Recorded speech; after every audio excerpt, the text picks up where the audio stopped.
Hi there, and welcome back to Chapter 5, Lecture 12.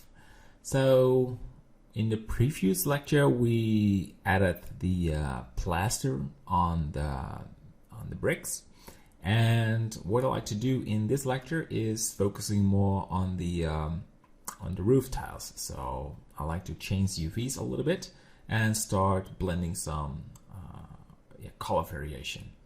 In fact, the same as we did with the brick, but slightly different. So, and we also add a leaking texture, so will be nice.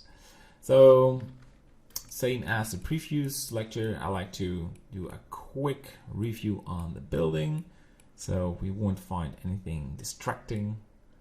That's sort of a habit before we jump into.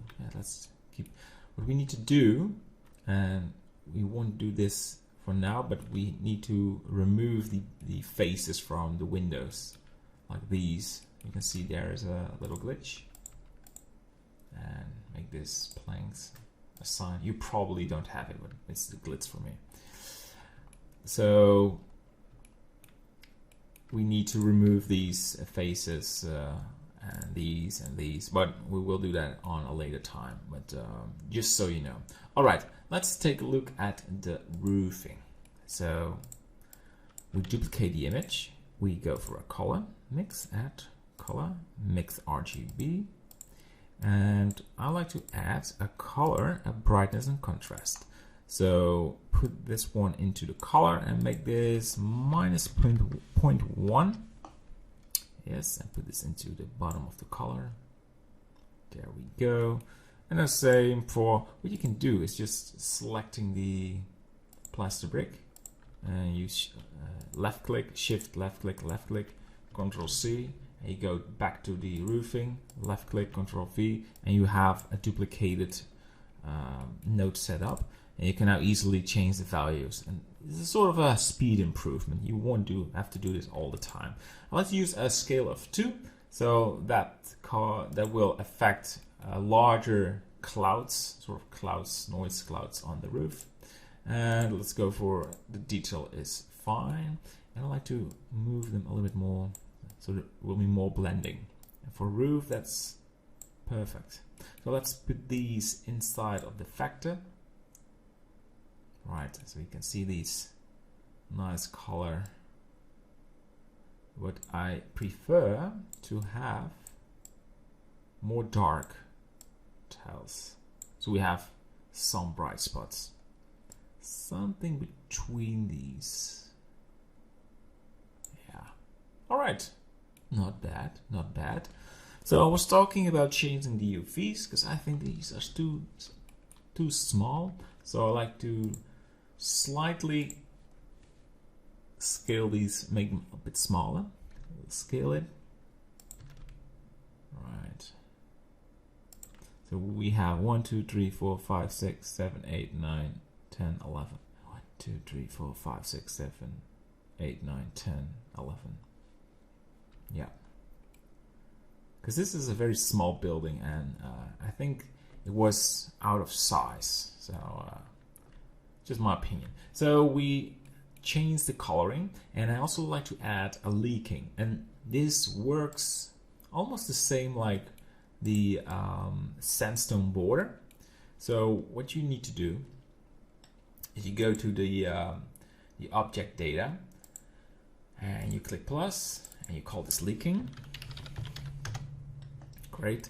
And just select a random image and find our leaking texture. This is stored in my transparent layers, and there it is, leaking.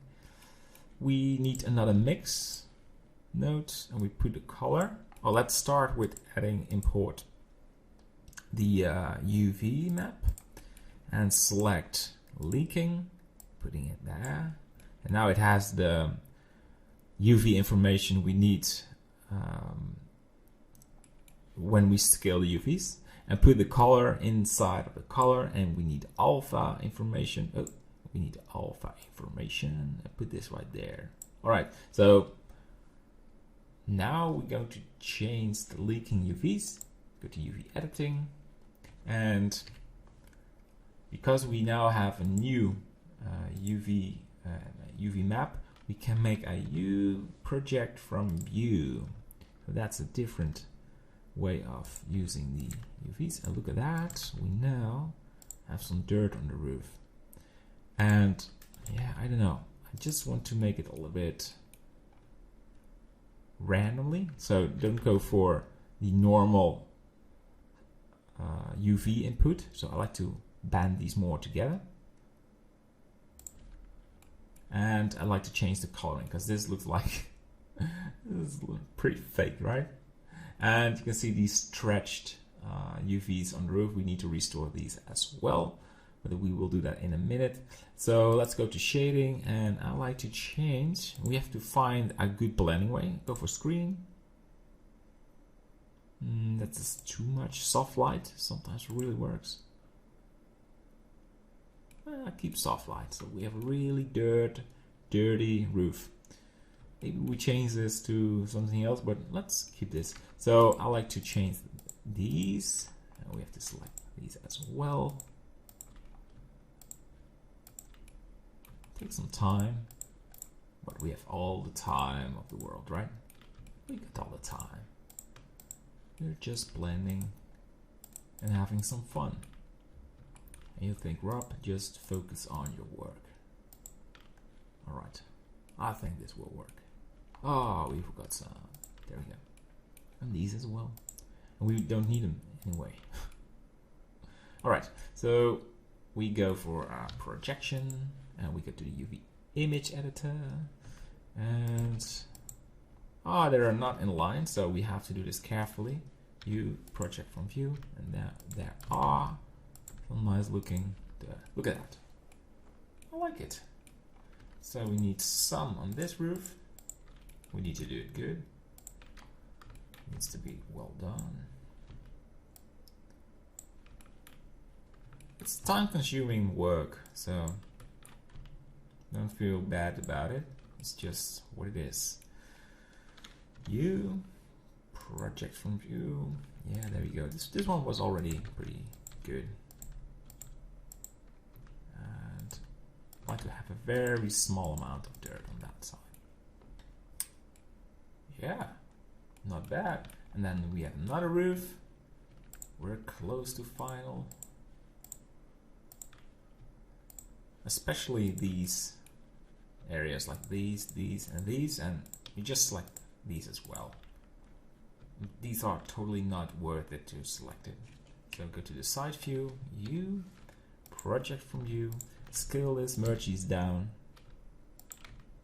Made them a bit bigger. You don't want dirt all over the place, that looks totally whack. Alright, I feel good about this. So we have this color blending on the roof. Let's say render, go back to the shading. So if we ignore the leaking, so we have the sort of these dark areas, but I think we need to slightly change these because of the leaking is not doing really well. We just want some areas, some bright areas. Alright, so and now we can restore this. We need to put this color mix back into the color 1 and this in the base color, and bang. Alright, so now the dark spots are more visible and you can see one of the bright ones. Alright, so far the roof, and we now need to take care of the wooden planks. I also like to add a leaking effect. It will definitely make sense, but that's something for the next lecture. Alright, this is it, and see you in the next one. Bye bye.